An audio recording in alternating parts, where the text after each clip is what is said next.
नमस्कार दर्शक बंधु स्वागत करुच्ची सिद्धांत टीवी आउ एक नूतन भिडियो को आपण मानक जगन्नाथ महाप्रभु आपन को भल रखि था ये जगन्नाथ पाखे मोर ये गुहारी दर्शक बंधु आज एमती एक नूतन भिडियो नहीं जहाँ आपण निश्चिंत भाव में कम लगे आपणकर जहाँ इच्छा सब पूर्ण हम किभली हम कौन सी मंत्र तंत्र आवश्यक नहीं सामान्य धला कागज लिखिले आपण कार्य सफल होता है। दर्शक वीडियो देखा पर चैनल टी मोर सब्सक्राइब करनी धन्यवाद। मो प्रिय दर्शक बंधु आपण मैंने सब चेष्टा कर जो वीडियो आपण मन प्रस्तुत करी सब चेष्टा करी कि अधिक किसी आपण मन को किसी मंतव्य न दे अल्प कथा कही अल्प समय वीडियो प्रस्तुत करे।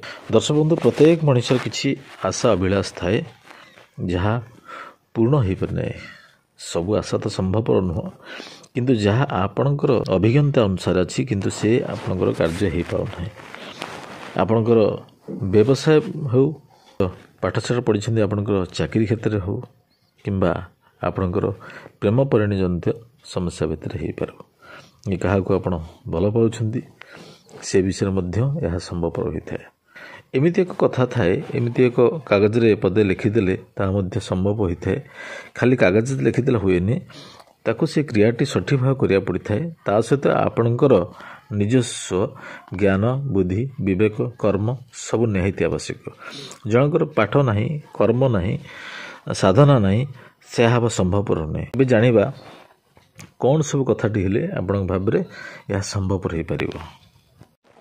दर्शक बंधु गोटे है आपणकर स्विच वर्ड आउ नेट है एंजेल नंबर दुईटी कथा आप भले मन रखु स्विच वर्ड एवं एंजेल नंबर टी ये स्विच वर्ड कौन एवं जो एंजेल नंबर टी कौन एवं या कौन करा कौन करा आपण मुंडे खेलुव मन मन भावुवे आपण मन मन भावुवे ये कौन व्यवहार किभली भाव लिखा कौन करा। दर्शक बंधु आप कहूँ जो मैंने भगवान को विश्वास करछंती जो मैंने आस्तिक जो मान अच्छे से हूँ स्विच वर्ड अर्थात आपणकर जेकोसी देवादेवी नाम दरकार सी ठाकुर हूँ देवी हूँ मंगला हूँ शिव हूँ जेकोसी देवादेवी जो नाम दरकार जे कि सी आराध्य देवता होते सी भल पाथे विश्वास करुवे। जो मैंने नास्तिक मान अच्छे से कौन कर हूँ स्विच वर्ड हूँ आपणकर पितामाता तांकर पितामाता नाम जेकोसी माता हो पिता हो जनक नाम आवश्यक। आपड़ बुझीपारे जे जदि आपणकर जदि आस्तिक से माने देवादेवी नाम रखिए आ जड़े जो नास्तिक से पितामाता नाम रखिए। आ गए एंजेल नंबर आगू आपको कहबी केतटी एंजेल नंबर कौन कर number T A angel number आपको से कहबी। तेणु प्रथम आम जाना एवं करवा किभली भाव को प्रयोग करवा। आपण एक धला पेपर नहीं आसतु नालीर आपण पेनटे नहीं आसतु प्रथमे कौन करेंगे ना गोटे पेपर रे प्रथमे आपण नामटी लिखिबे मन रखु प्रथमे आपण नाम लिखिबे नामर तल को आपणकर जहाँ चाहूँगी जोटा आपणकर संभव हो पारने से कथाटी लिखिबे। कर्म क्षेत्र हो चाकरी क्षेत्र हो आपणकर व्यवसाय क्षेत्र हो आपणकर प्रेम जनित उपर हो तेणु से कथाटी लिखिबे ता तलू को लिखिबे एंजेल नंबर टी जहाँ मुझे आपको आगू कहबी।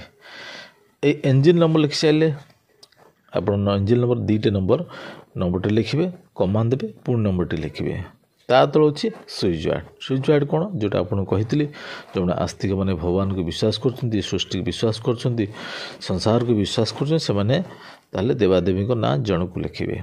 जो मैंने नास्तिक मैंने विश्वास करती से मैंने प्रैक्टिकल को विश्वास करते आपणकर साइंटिस्ट दुनिया को विश्वास करते साइंस जुग को विश्वास करते से आपणकर पितामाता जनक नाम लिखिए। मन रहा प्रथमे नाम लिखिए तापर आप वृत्ति लिखिए कौन चाहूँ लिखिए तापर एंजेल नाम लिखिए तल लिखिए आपण स्विच वर्ड आपणकर ठाकुर देवादेवी नाम किंबा आपणकर पितामाता जनक नाम लिखिए। नाम लिखि आपण एक वृत्ताकार गोल करदेवे ଧଳା ପେପର ଆପଣ ଲେଖୁଛନ୍ତି। ଏଇଭଳି ଭାବେ ଆପଣ ବୃତ୍ତାକାର ଗୋଲ କରିଦେବେ। ଗୋଲ କରିକି ଆପଣ କାନ୍ଥରେ ଲେଖିଦେବେ। ଗୋଲ କରିକି ଆପଣ ଯେଉଁଠି ଆପଣ ଡ୍ରଇଂ ରୁମ୍ ହଉ ଯେଉଁଠି ଚଳପ୍ରଚଳ କରୁଛନ୍ତି ଆପଣ ସେଇ ଜାଗାରେ ଏଇଟାକୁ କାନ୍ଥରେ ମାରି ନିଅନ୍ତୁ। ଯେଉଁଭଳି ଭାବେ ସଦାସର୍ବଦା ଆପଣଙ୍କର ଚକ୍ଷୁ ସାମ୍ନା ରହିବ, ଆଖି ନଜର ରହିବ, ଆପଣ ସବୁବେଳେ ନଜରଟି ସେଠି ଯାଉଥିବ। ତା ସହିତ ଆପଣଙ୍କର ଦେଖିବେ ସବୁ କାମ ଧୀରେ ଧୀରେ ଧୀରେ ଧୀରେ ସଫଳ ହେବ। ଏବଂ ଆପଣ ସ୍ନାନ ଶୌଚ ହୋଇସାରିଲା ପରେ ଆପଣ ଲେଫ୍ଟ ସାଇଡ଼୍ରେ, ବଡ଼ିର ଲେଫ୍ଟ ସାଇଡ଼୍ରେ ବାମ ପଟରେ ହାତରେ ହେଉ ପାପୁଲିରେ ହେଉ ଆପଣଙ୍କର ସେଇ ସୁଇଚ୍ ୱାର୍ଡ଼ ଏବଂ ଏଞ୍ଜେଲ ନମ୍ବରଟା ଲେଖିବେ, ଯେଉଁଟାକି ପୁଣି ପୁନଃ ରାତି ସରିଲା ପରେ ଆପଣ ଶୌଚ ବା ଆପଣଙ୍କର ଗାଧୋଇବାକୁ ଯାଉଛନ୍ତି, ଶୌଚ ହେବାକୁ ଯାଉଛନ୍ତି, ତାପରେ ତାକୁ ଲିଭିଦେବାକୁ ପଡ଼ିବ। ଏବଂ ଯେଉଁ ସମୟରେ ଆପଣଙ୍କର ଫାଙ୍କା ସମୟରେ ଯେଉଁ ସମୟ ଫ୍ରି ଅଛନ୍ତି ସେ ସମୟରେ ଆପଣ ଏଇ ଏଞ୍ଜିନ୍ ନମ୍ବରଟାକୁ ନିଶ୍ଚିନ୍ତ ଭାବେ ଟିକେ ସ୍ମରଣ କରିବେ। ଦେଖେ ଧୀରେ ଧୀରେ ଆପଣଙ୍କର ସବୁ କାର୍ଯ୍ୟ ସଫଳ ହେବ। ତେଣୁ ଦର୍ଶକ ବନ୍ଧୁ ଆପଣ ଏଇଠି କହିରହୁଛି ଆପଣଙ୍କର ଏଞ୍ଜିନ୍ ନମ୍ବରଟି ହେଉଛି 519,748। ଏଇ ନମ୍ବରଟି ଆପଣଙ୍କର ସେଇ କାଗଜର ସେଇ ଜାଗାରେ ଲେଖିବେ। ଦେଖିବେ ଦର୍ଶକ ବନ୍ଧୁ ଆପଣଙ୍କର ନିଶ୍ଚିନ୍ତ ଭାବରେ ଧୀରେ ଧୀରେ ଆପଣଙ୍କ କାର୍ଯ୍ୟଟି ସବୁ କାର୍ଯ୍ୟ ସଫଳ ହେବ।